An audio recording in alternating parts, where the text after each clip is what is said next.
Today I'm speaking with Sam Witwer. Sam, welcome to the 25th year of Visioncon.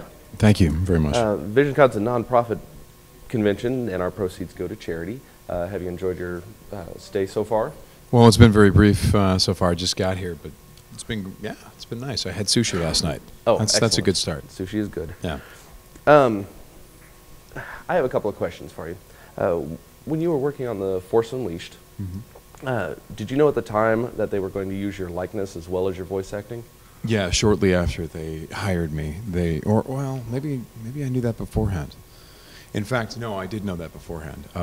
The way that it happened is my buddy David Collins was working at LucasArts at the time, and there was a big meeting for the company where they unveiled this painting of what the character was meant to look like. After they went through all these iterations of the concept phase, they finally settled on one. And David and a guy named Dara O'Farrell were there, and when they unveiled the painting, they both looked at each other and they said, "That looks like Sam, or that looks like your friend Sam." So David got a hold of me and said, "Listen, you have to send me your materials, your reel and your headshot and all that stuff." And I'm like, "Why is that?" He's like, "Well, Darth Vader has this secret apprentice." And I'm like, "Wait, what?" He's like, "Forget I said anything. Just send your stuff in." And then he's like, "It's crazy, man. We're doing this video game and the character looks like you." And I'm like, "Okay, really? Cool." And he's like, "No, that's significant because," and I think it was then that he explained to me that they want actors who we can use not only their voice but their likeness, but and their physicality and all that stuff. So he said that works to your advantage, that the character kind of looks like you. So then once I was hired, then they scanned me in at ILM and made the character look exactly like me, which was fun. But what was really fun was meeting the concept artists, or meeting Amy Beth Christensen, who's a concept artist now over at Rebels, and she was just shocked when she met all of the actors and actresses, because she'd sort of dreamed these people up, and suddenly here were all these actors who looked like these people. So it's a strange casting process when you already know kind of what you're going for physically, but I mean it certainly isn't unheard of. I mean, you see all the time in an audition breakdown, we want a guy who's kind of like this. But with them, they had very strong physical concepts that they wanted to match, and they ended up finding actors who not only matched it physically, but vocally sounded like you think the characters would sound like. Right. I was playing The Force Unleashed an awful lot at the time, and my son was over. He was about 11 years old, and I turned on Being Human and was watching that, and he was like, "Oh my God, that's The Apprentice." I'm like, yes. It's a weird thing. I mean, when you do a video game, especially at the time, I wasn't thinking that it was going to have any kind of impact on my career, but it did. I mean, I was in meetings at the time where people were approaching me about various stuff and being like, "Okay, so tell us about this Force Unleashed thing." There's worse things to be attached to than Star Wars. Oh God, yeah. I mean, to be recognized in the middle of the street for that, yeah. And that still happens. I mean, it's so interesting. Since that game came out in 2008, there hasn't been a week that's gone by where someone hasn't asked me some sort of question about that project. Sure. I mean, which is when I think about that. I mean, I've said this before, but I haven't really grasped it. That's really that's good. Speaking of projects, do you have any current projects that you're working on right now? I'm working on another video game that is using my likeness. Not a Star Wars game, and I can't really say much more than that. We've been working on it for about a little over a year. So I think it's being announced at E3 this year, so then I'll be able to talk about it. There's also some other stuff that I will be able to talk about after the end of March. Can't talk about it now. No problem. We will definitely be keeping an eye out for that. And then there's a movie called Officer Down, which I play a smaller role of kind of a mad scientist, so that's kind of fun. Oh, nice. And then there's and then I've been working a lot on this music project. I'm trying to complete a second album for my Crash Tones project, and that's been taking up a lot of time, and a lot of effort. Yeah, we'll definitely all, I'm sure, be keeping an eye on that. Talking about smaller roles, you've done a lot of single episode of series. Does it ever upset you when somebody doesn't recognize that you were on the show, like Walking Dead, for example? No, you weren't supposed to recognize me on Walking Dead. I mean, that was a situation where Darabont wanted to. He called me up and originally he wanted me to play another role on the show, right? But I wasn't available, so then it was like, well, can we get him to guest, or can I do a smaller thing on the show? And he came up with this idea of doing a prequel episode about that zombie character in the tank. That was the whole idea. It's like, I want to put you in the tank, and then what I want to do is later in the second season have you back, but as the living version of that character. But that got scrapped. Yeah, when he left, that didn't happen. But it was going to be, the idea was we were trying to balance. Nicotero did my makeup, Greg Nicotero. Oh, and we were trying. What's that? It looked great. Yeah. Yeah. Well, it's Greg Nicotero. But we were trying to figure out how much to make it look like me and how much to make it not look like me, because the whole thing about the second season thing is that it would only work if you followed this character and didn't know he was going to die, and then Surprise. You followed him and then he gets bit, and then we would reshoot that scene from the perspective of the zombie. Oh yeah. So that would have been fun. Speaking of your different acting jobs, yesterday at lunch I saw your Loot Crate commercial again. And is doing a commercial quite a lot different than doing like voice work or a series? The only 2 commercials that I've ever done, I've done 3. The first job I ever had was a commercial, and I was a ninja on a Chicago Bulls commercial, which was ridiculous. And that was my first paid gig ever.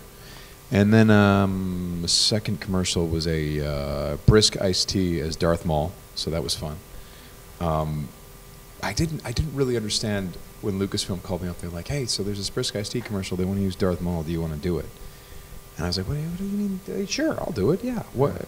And they're like, "Great." Because if you'd said no, then they could go and cast. But if you say yes, they have to use you. And I'm like, "Oh, that's right. I guess I'm a package deal with Lucasfilm."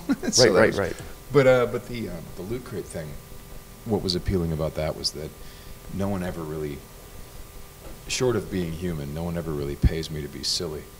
Right. And being human. And at Visioncon, we're all about being silly. I tell you that much. But no one, it's. I was a big fan of. I'm a goofball with my friends, and we're always joking around about something or making strange noises. Sure. Or doing weird voices or whatever. And so the Loot Crate thing was just me wishing that I could have been in Airplane or Airplane 2. Right. I mean, those, just because I said to the director, I'm like, "So can I do it like this?" And he's like, yeah, I think you probably should. I'm like, "All right, cool." And so that was what was fun about that, was just being an idiot. Yeah. On Being Human, my favorite, of course, I'm going to keep going back to that. They do different sequences, like flashbacks to different times, i.e. Highlander. Did you enjoy doing the more modern stuff, or did you enjoy doing the flashback, back in the past episodes more? I feel like I was. This is really for the audience to decide, but I feel like some flashbacks I probably did better than others. I don't know. Maybe some people thought, they were all great. Maybe, I don't know. I'd like to think that they were all okay at least. But it was always really challenging because you had to sort of reinvent the character every time that you did that. Because we made this decision early on that Aiden would act. I remember asking Jeremy Carver and Adam Kane, I'm like, and Anna Fricke, I said, does Aiden talk? Do you want to get the sense that he's 260 years old when we meet him, or does he talk like we talk?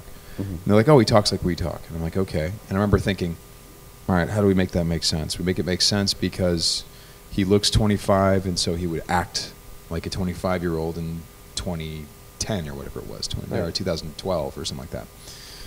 Was that 2000? Yeah, it was like 2012, 2013, whatever. And so working backwards from that, if you see him in the 50s, he's got to act like a 25-year-old in the 50s. And if you see him in the 20s, he's got to act like a 25-year-old in the 20s. And so that was the challenge, is trying to reinvent him every time. And then also have it be a reflection on his current attitude and how he's doing. Right. And that also was complicated because you had to sort of work up what the history of the vampires were. Because when we meet him in, I guess, 2012, 2013 or whatever, they're not doing great. They're taking these weird day jobs and they're hiding in the shadows, and Bishop's dressing like a nerd, and Aiden is, you know, they don't have a lot of money. So it goes all the way back to Puritan days. And you know, and that sort of makes sense. Be like, yeah, they wouldn't want to have a high profile if they're trying to stay in the shadows. But then you go back to I think it was the 30s or something, and they're doing, they have a hotel and they're doing great, and they're all wearing nice suits, and it's like, okay, so well, all right, so now we are learning that back then they were doing great, but then this huge massacre happens at the hotel, and that's what causes them to start seeking day jobs and hiding in garages and the shadows and stuff like that, and so thus justifying the thing we'd already shot with Aiden being kind of a thug in the 50s, like a really bitter, angry thug.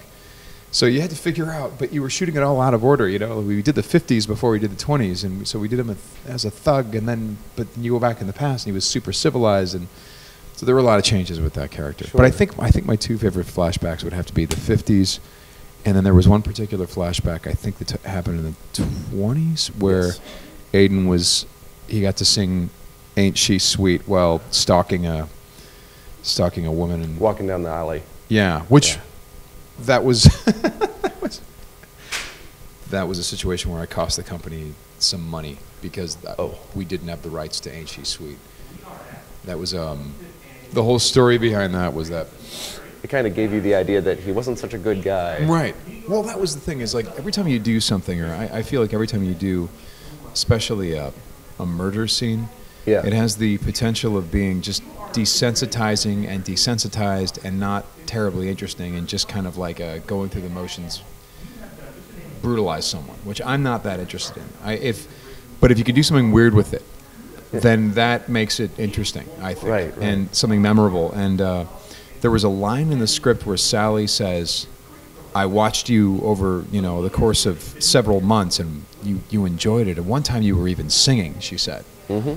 And so I remember that stuck with me, and I remember calling up Stefan. I'm like, you know, it says one time he was singing. Isn't it more interesting to see that than to hear about that? Like, let's do that in this scene. And I'm like, I've been looking up a whole bunch of songs from the period, and I think "Ain't She Sweet" is probably the best we're going to get. And I believe over 50 years, the copyright lapses or something like that. It becomes public domain. I mean, I'm like, I don't know about that. He's like, well, contact the lawyers. So I wrote the lawyers, and this is all on the day that we were shooting this. Yes. And I wrote the lawyers over at Muse, and they never got back to me. So I was like, I think we're good. That, you know, that song is from over 50 years ago. Well, it was disturbing. So congratulations on that. So yeah, that was how that came about. And then later we found out that the copyright rules are a little bit different, and so we had to pay for that song. But apparently they felt it was worth it. They felt it was very strange. So, at its core, Visioncon has always been a gaming convention. It's now more media-based, really, but we still do a lot of gaming. I've seen that you're somewhat of a gamer. Is there any particular game your go-to that you like to play, or? In terms of tabletop stuff? Yes. The one that me and my friends grew up with was Star Wars. That was a good one. The West End Games version, which it's kind of funny that was useful. That was me doing homework for for the work that I'd be doing later on. You know, it's not widely known that the West End Games books, that was the beginning of the expanded universe for Star Wars. Right. Oh, yeah. You know, what everyone thinks it was the Timothy Zahn novels, but the Timothy Zahn novels, Timothy Zahn was given the West End Games books as research. Yeah. So some of the cooler parts of the Timothy Zahn novels were all based off of research, you know, stuff from those source books. Yeah. Oh, yeah. So, and also that was a time when Star Wars had kind of gone away. It was kind of in the annals of time. It was like there was not going to be any more. Yeah. You know, everybody that loved it, that's all you got. That was it. And so you had to turn to your imagination. So right, exactly. And I remember was reading about how lightsabers had crystals in them and all kinds of crazy, weird stuff about, you know, this race or that ship or how the Empire was run or Imperial Inquisitors, stuff like that. Yeah. You know, I heard that on Force Unleashed that the whole scene with them putting the lightsaber together with the crystal and everything, was that your idea, or? It wasn't my idea. Probably what you remember hearing was that in the audition, that was one of the scenes from the audition, or a version of that scene. And I remember it said in the script that he was meditating. Yeah. And so when I was doing the scene, I was really tense when I was meditating. You know, I was sitting there and I was really, really tense. And Hayden Blackman goes, "Hey, I have a question for you, man. Why are you tense?" You know, he's meditating. And I said, "Because he's been trained as a Sith. He doesn't know how to do this. He's doing it wrong." And Hayden, he's doing it with raw emotion. Yeah, he doesn't quite know how to reach that piece that you know it would take. And Hayden Blackman, I remember, because he was behind some glass in a recording room, and I was in the recording booth, and he was in the control room. I remember he untouches the talk button, and he kind of starts talking to people and stuff like that, and he goes, "Okay, well, that's interesting." And apparently for him, that was the moment where he knew he was going to hire me, because he's like, "Oh, he's already thinking in a Star Wars sense." And I think in the actual game, they went with they used a little bit of it. If you watch the facial animation very closely, he has a moment where he furrows his brow, but other than that, he is generally at peace. Because the point that they wanted to make was that this was his rare moment of peace, and then it gets interrupted by Darth Vader coming in. So they didn't realize you were a Star Wars nerd going into it.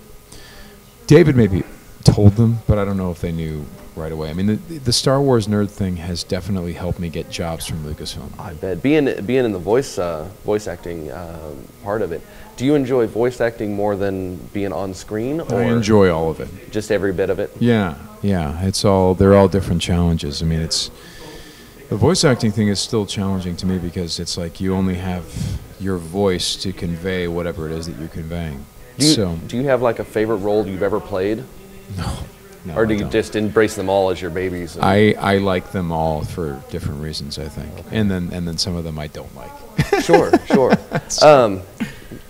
You know, one last question. I'm going to wrap this up.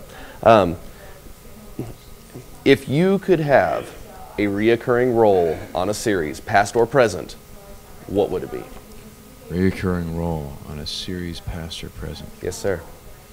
That's tough. That's really, really tough.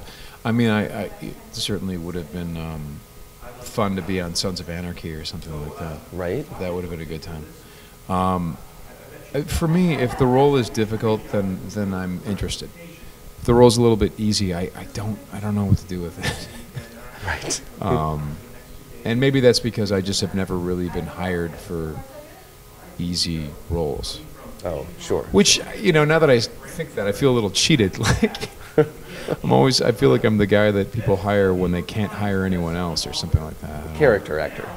Sort of, yeah, kind of. You know, which was why it's why the Smallville thing and the Being Human thing was a little bit of a surprise to me, because those were more leading man type roles with character aspects built in that would come up every now and then. So, I don't know. Yeah. Well, Sam, I appreciate you talking to us here at the 25th anniversary of Visioncon, and I hope you enjoy your stay at the convention. Thank you. Thank you very much. Thank you very much.